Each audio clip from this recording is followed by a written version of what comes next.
Now the laser cutter, if I come back to my main page, reads red lines. So if I would say this was my coaster and I wanted to laser cut out each of these individual pieces so you could see through them, I would need to make the fill go away and use the line.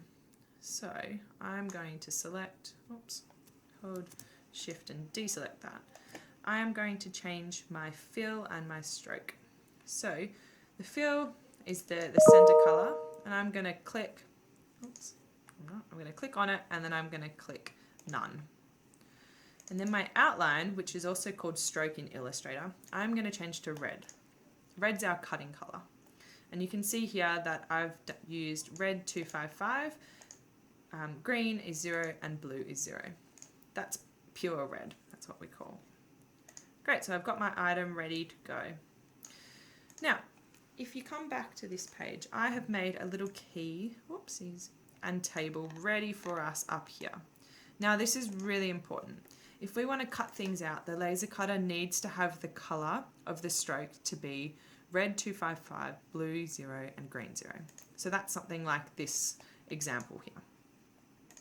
If I would like to engrave, so really fine, like this example down here, the color needs to be pure blue, so blue 255 this time.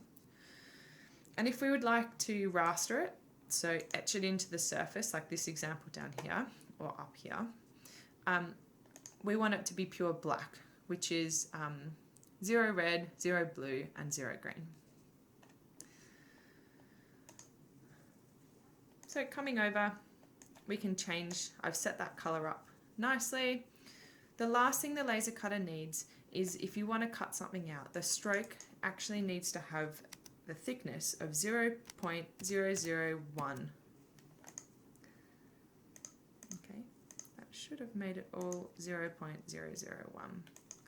You will notice, if I come back to this page, 0.001 is really fine, and that's what the laser cutter needs to pick up.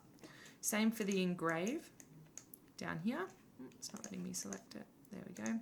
Same for down here, 0.001 for the engrave. The raster can be as thick as you like, because it will just raster it based off the thickness. Okay, it'll turn anything that's black into an engraved, etched in line, I should say. There we go. That should give you a good introduction and lots of things to play around with Illustrator.